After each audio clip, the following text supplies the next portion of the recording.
Good evening, everyone, and welcome to When the Shift Hits the Fan. My name is Mark Jeffrey, and once again, I'm here with my co-host, Linda Lehman. You know, Linda, there's something I really want to talk about today, and I know it's probably going to take you a little bit by surprise, but it's something that happened this past week, and we haven't had a chance to really connect too much before this. But I want to talk about something that happened to me. I got an email from someone who basically said they were a non-believer in who we are and what we do, because they seem to have felt that, you know, it wasn't very serious what happened to us, obviously, because how could we be so positive about things?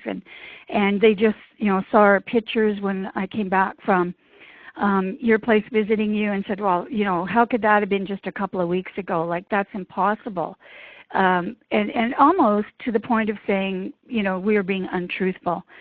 Now, I'm going to jump beyond that because I don't want to get into that too much, but it comes to find out that she had just lost her sister to cancer. Okay, so there's a lot of grief spilling out over it, and I think a lot of guilt. And I had that in my own life, like why didn't I recognize that? How come I didn't help you before and that? But I want to talk about something, and we talked a little bit just before we opened the show here tonight, guys. It's snowing here, and I said to Linda just when I was here, like, optimism, you know, is like not looking through your snow brush and thinking it's not going to snow when you live in Canada. I mean, give your head a shake. But I did it anyways. And we can be overly optimistic about things, and I think people might think that that's how we deal in life. But we're gonna straight talk tonight because I think it has to be said. And we've never really we don't very often in our personal lives or on this show talk about the negative aspects of what we've gone through. But I just came to realize that we may be sugarcoating this a little bit too much. And people might think that we don't have fears and doubts, and there's days that we want to go running, screaming from the room, but we don't. And what stops that?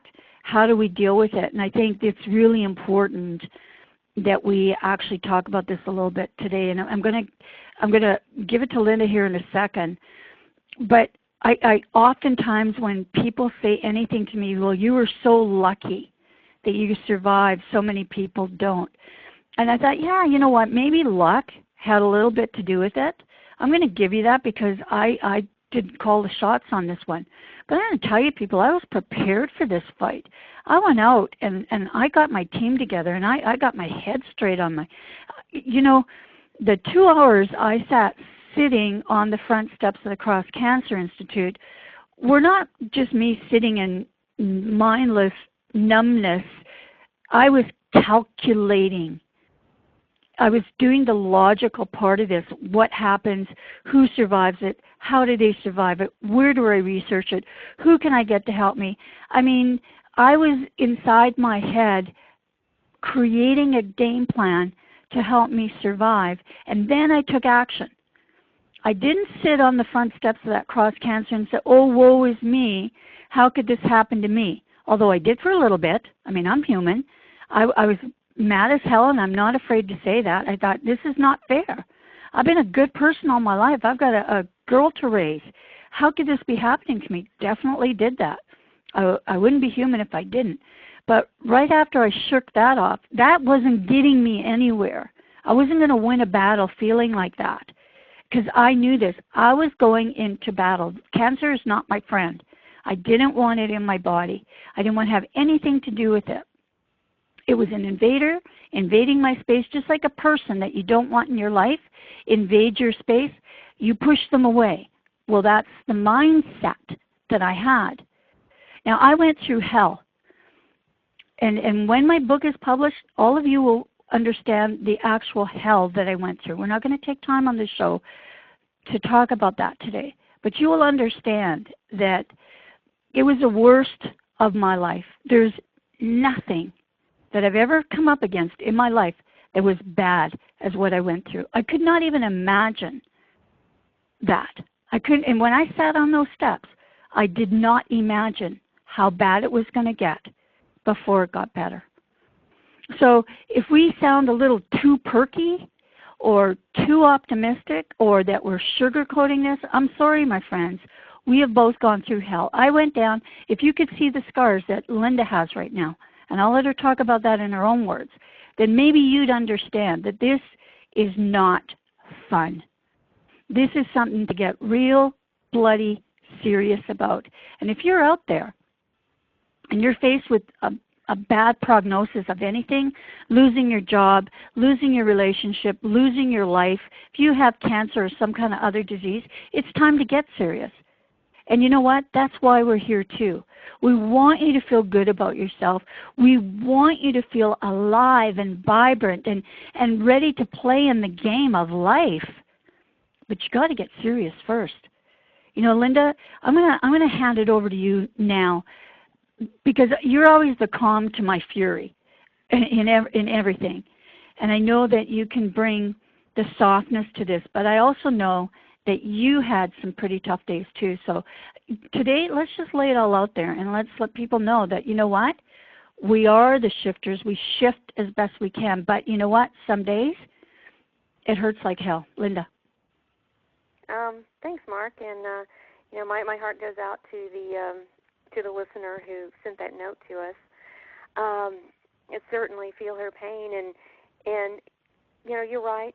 From the outside looking in, I'm sure people think that this does look easy, but you're right, it's not. I'm just a little over 4 weeks out from the surgery after spending 7 months on medications to shrink the tumor, going every single month for MRIs, blood draws, ultrasounds, and even right now, I mean, you're right, you saw the scars. I have on my abdomen, I have a smiley face from side to side. I can't stand up straight still. And then, you know, the scarring on my left breast is just amazing. I still have to go back for a little bit more reconstruction even on that, so that's going to be lovely. I don't know what position people like to sleep in, but I still can't sleep in my favorite position, which wakes me up at night. I have yet to get a really good night's sleep. But again, I could either wallow in all of that and feel really, really sorry for myself, or I can keep my ultimate goal at the forefront of my thinking, which is to feel great, to be running on the beach again, to look really good, to feel really good, and reach my other goals, not only my health goals, but you know, my business, financial, relationship, home, the whole 9 yards. I'm keeping my focus on those goals. So yeah, we may make it look easy, but Mark, it's not. And just to put a little bit more out there, what I don't even think we've talked about this on the show at all. I lost my dad to cancer, and that was way back before I was taking my study of personal growth seriously, and I was devastated, Mark. I saw him suffering. I saw him going through his battle. You know, we thought he won it. He was a 9-year survivor, and then it came back with a vengeance. And at that point in time, we had actually moved, and I got back just in time for him to pass away. Yep. You know, and it's, people may not understand this, but they will normally put, if you ever look up statistics on cancer, there's always the 5-year survival rate. Guess why that is, people? Because most people don't make it. Like even the best prognosis, most people don't make it. Like if you make it past the 5 years, I mean, that's good in that world.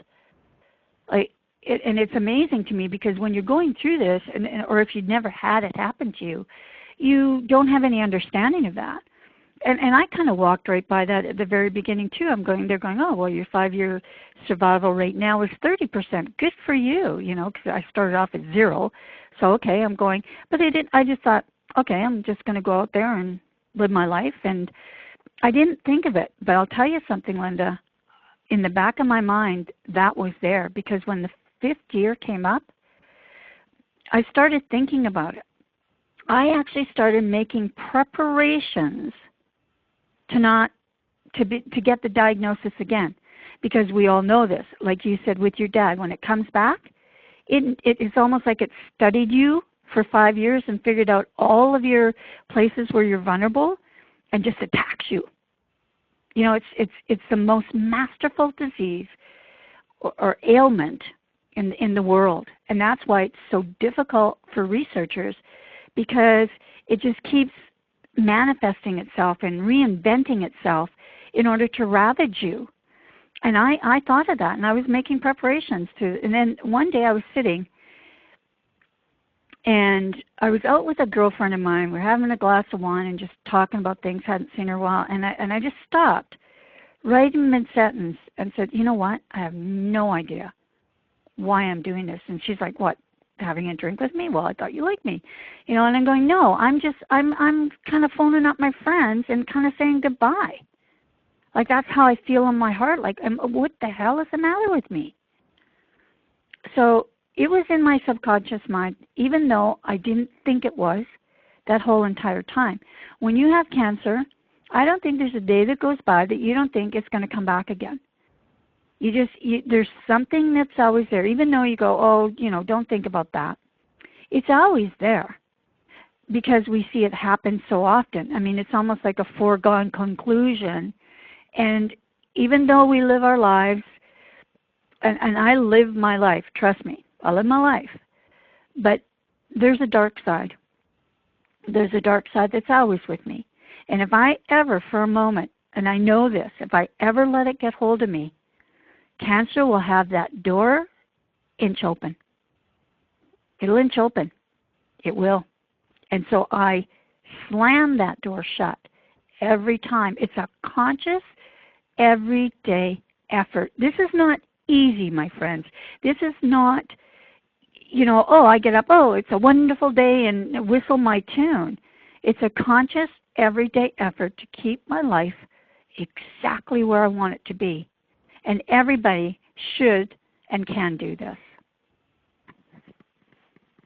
No, exactly, Mark. And you hit it on the head. We have a choice every day when we wake up. We can either look at the dark side and jump inside of that, and quite frankly, Mark, that's the easiest jump. Or we can choose to live our day to the fullest, to summon up that wonderful, happy, good feeling, and take that feeling out with us throughout the day. And, you know, when we do that, Mark, it's almost like people have seen me post things like this, but it's almost like magic happens. It's almost like everything falls into place that day, and if we really look at it, we ought to take the credit for it because of the way that we chose to get up and face the day. Exactly. It was funny, just what happened to me, where Mark blows are cool, of course. I was just at the Cancer Institute, and there was a fellow in there documenting his wife. She actually has breast cancer, and she did everything wrong coming up to it. So I'm sure there's a little bit of guilt. Didn't do self-exams, didn't go for mammograms. I'm too young. You know, there was no history as far as she knew. Although looking into it, we now know her aunt, so there was a history there.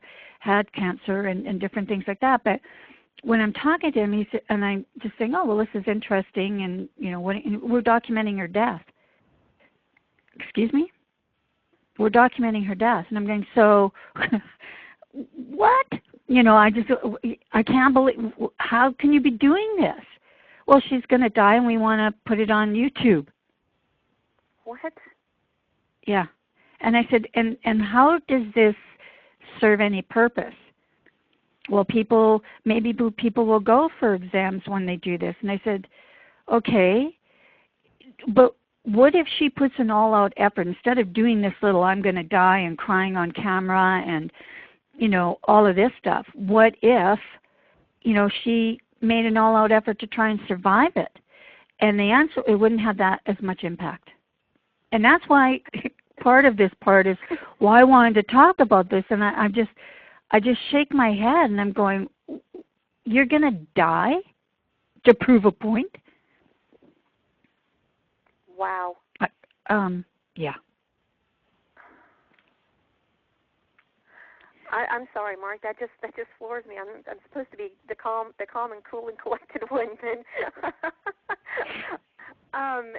That just amazes me that they have the mindset of, well, since I didn't do these things, then basically I'm all messed up and I'm going to die.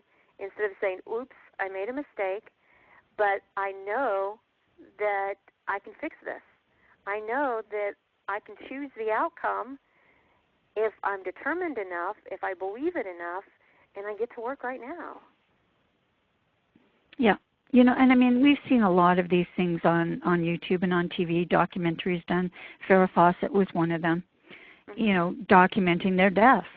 And on one hand, you know, the message has to be said that this is serious. Like, you can't miss these exams. You cannot let your health go. You have to be cognizant of it. And I mean, I lost a kidney because I was not vigilant enough. Luckily for me, I got 2 kidneys, and I was given a second chance to do the right thing, and to think things through differently. When I was confronted with this situation, I thought, I'm not going to believe anybody. Like, I'm not going to believe anyone, even though people will come in and say, I'm the doctor and I have all the answers. I don't care who you are. I'm going to still research this. I'm going to be responsible for my own recovery. And I realized in talking to other people and the words I was saying, that's exactly what I said. I am going to be responsible for my recovery. I did not say if I live or die will be my choice. I never had that in my head. Outside of those few minutes where I was angry and did the, oh, woe is me. I mean, I think people have to grieve a little bit. I mean, you have to come to terms with it somehow. You can't walk by it. It is serious. And that's why we're here today. All these things are serious, but it's not just cancer. It's like every choice you make. You know, to stay in a job that you hate. You know, and you can use every excuse that you want. Oh, well, the economy, I'll never get another job. Well, you certainly won't if you don't go look. You certainly won't if you don't go to school at nights and increase, you know, your level of skills, right? Nothing's going to change if you accept where you are right now. I mean, that's pretty simple. Yeah, it is simple, and that's allowing your current circumstances to dictate how you think and what you think.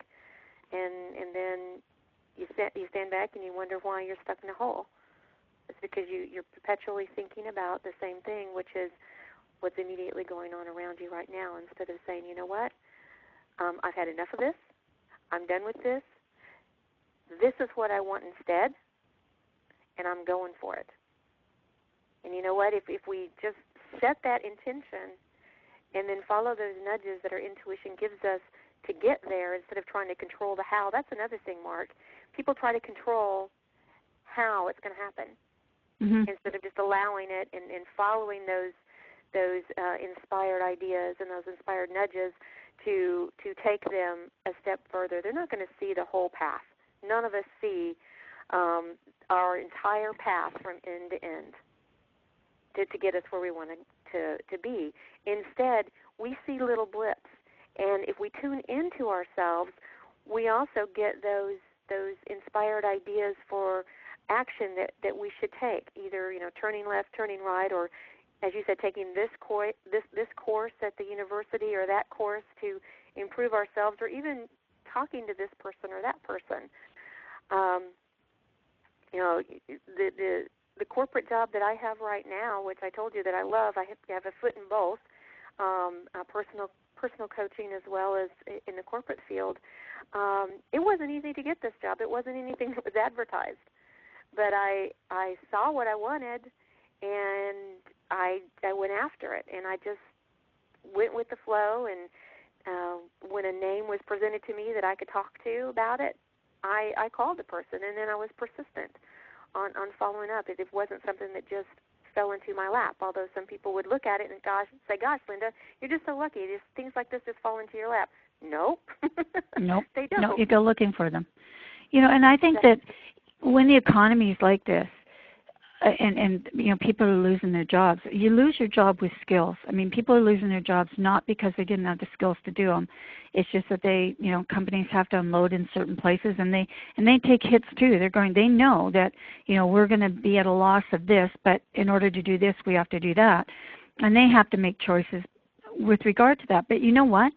Such said companies, in a lot of cases, have contracted back specific people, where they're not carrying the load of benefits or, a salary on a, annual basis, or have to contract them in that regard as an employee, but they're contracting people back as advisors in how to transition through things. And you know what?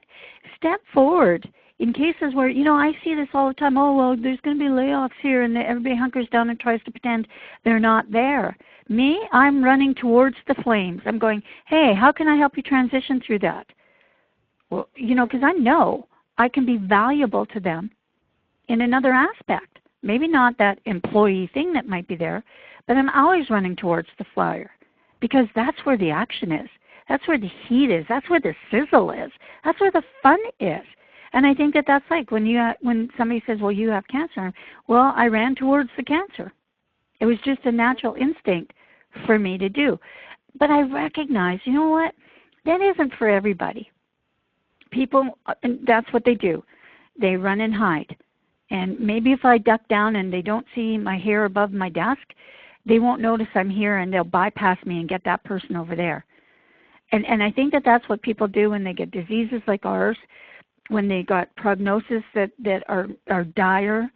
They just hunker down and say, well, maybe if I do nothing, it's going to jump over me and get somebody else.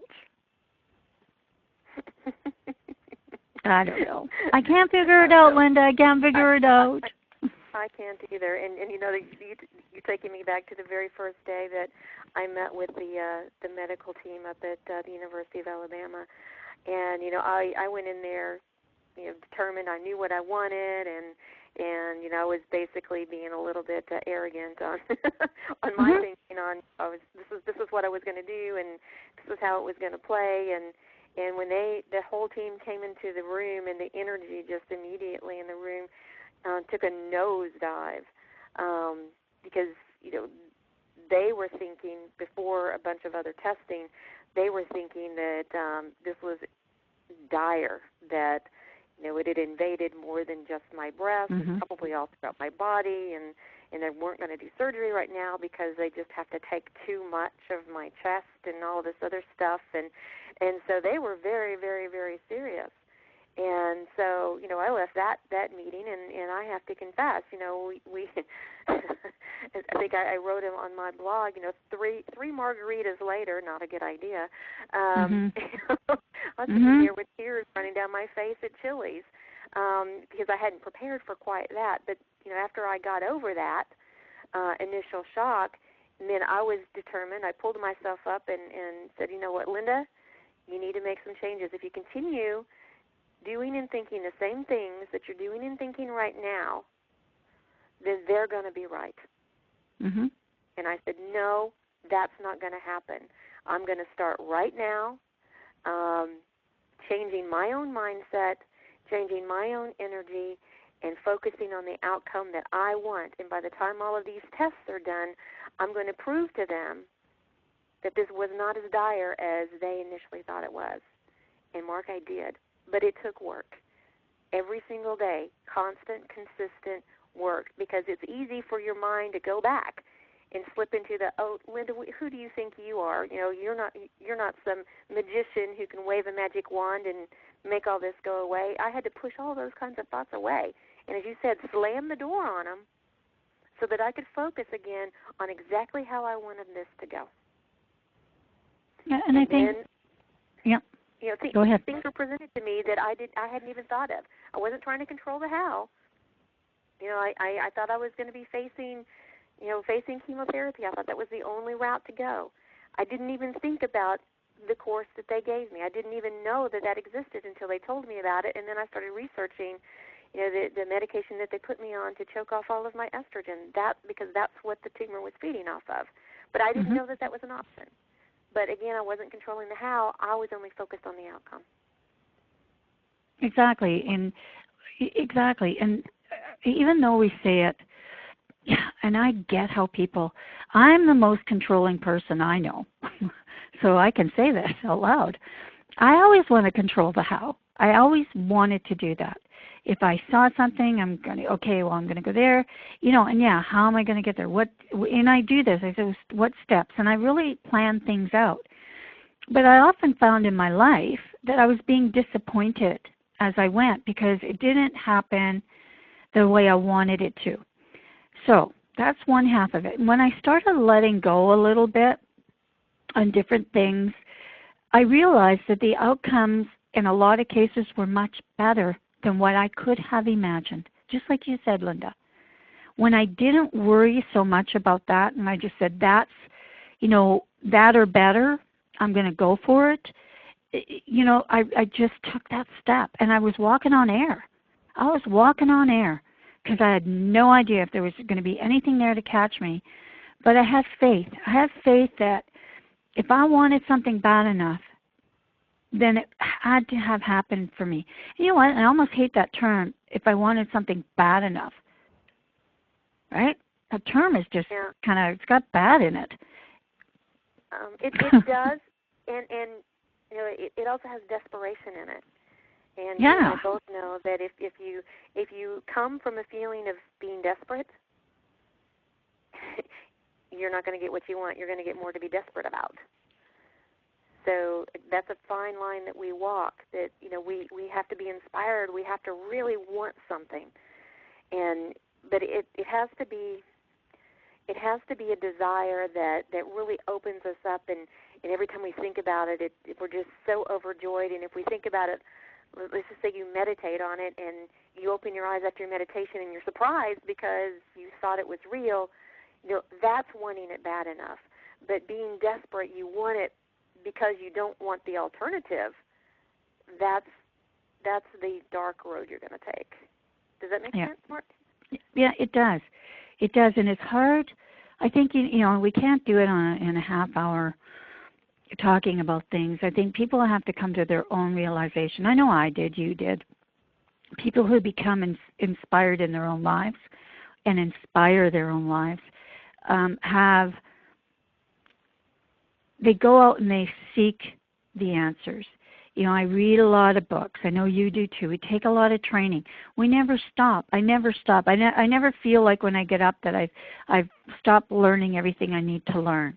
I'm always interested in what's going on. We did an event last night, as a matter of fact. We raised over $500,000 for cancer research, because for me, that's where I'm putting my efforts, because that is the part I believe.